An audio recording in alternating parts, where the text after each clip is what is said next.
That must be the tall tower where the maiden lies languishing. Yes, here I am, languish. With her spirit unbroken. Man, you better get me out of here. You're in big trouble. Hello and welcome once again to Monkey Madness, where I review every episode of the 60s grooviest family sitcom The Monkees in original broadcast order, before ranking them all whenever I've finished. Today I'm reviewing Fairy Tale. Set in a fairy tale world of fairies, dragons and hand-painted sets, Peter is unable to get a job because he spends all day daydreaming about the beautiful Princess Gwen. When he overhears Gwen's fiancé planning to murder her, it's down to Peter to save her.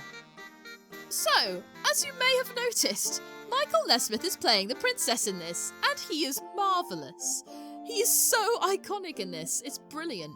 I will honor your spine with a walk across it. Down, peasant. Hey, lady. Harold, you better get this carriage out of the mud.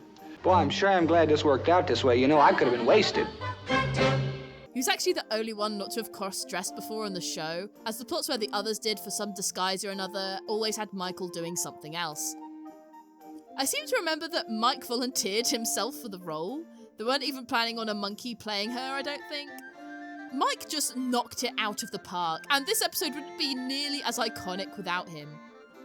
However, I mustn't forget that we also got Davy as Gretel and Little Red Riding Hood, and Mickey as Hansel and Goldilocks, who are also really funny. The two bears are chasing me from their house. Two bears? I thought there were three bears. Yeah, well, a papa bear kind of wanted me to hang around.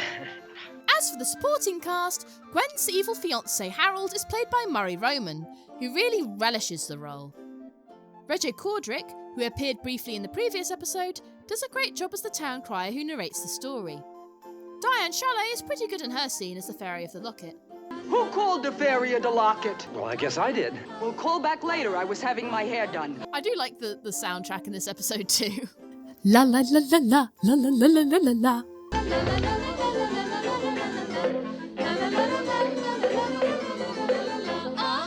If you've seen my previous video, you may remember that I said that I consider this episode to be something of a Christmas episode.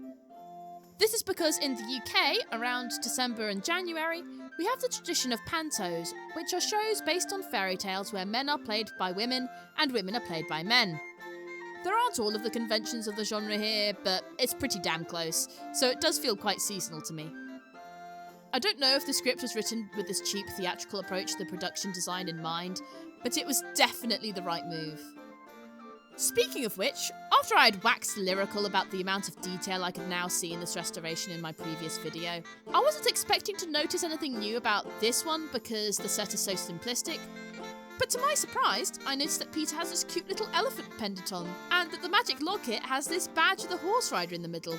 It just looked like nondescript dull silver to me before. After the story, there's this nice little interview clip with the guys. We don't get as many in this season, so it's nice to see it here. How did you feel about dressing up as a princess? Well, I fail to recognize that I really did that, you know. Why, Michael? Yeah, I refuse to accept that fact. They just briefly talk about the episode and the characters they dressed up as, before we get a video for Daily Nightly. Ooh, I've been waiting to talk about this one. This is a psychedelic song Mike wrote about witnessing the Sunset Strip curfew riots, which they talked very frankly about in an interview clip the year before. Lost in scenes of smoke-filled dreams, find questions but no answer. It's accompanied by Mickey freaking out on the Moog synthesizer, which I've talked about before because it was also used on Star Collector, and which I believe Peter played a far more conventional solo. It was one of the first synthesizers, and Mickey, being both a musician and a massive physics and engineering nerd, was one of the first to own one.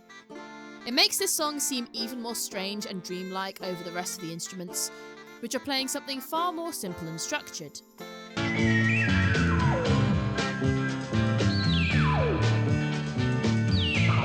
This is a great video. Mickey is really getting into it, Davy and Peter are messing about, and Mike is looking stoic holding onto this stepladder, desperately trying not to look high. Despite it obviously being a very psychedelic song, they made the interesting move of shooting this in black and white. I guess they trusted a lot of their adult following to just add the colours themselves. When I was in the midst of my Monkees hyperfixation, I watched this episode whenever I was feeling down. As I've touched on before, I originally got into the Monkees during the darkest period of my life mentally and emotionally, so as you can imagine, I've seen this episode a lot. I pretty much know it by memory, delivery and all. Does it have the best gags? Probably not. Is it at the top of my list? Absolutely. Have you seen this episode? What did you think of it? Let me know in the comments below. If you want to tip me, you can buy me a coffee on Ko-Fi. Whilst you're there, you can also get a membership for bonus content, including seeing how I make videos just like this. If you want to watch the previous episode where the Monkees celebrate Christmas, you can watch my last Monkees review here. See you soon!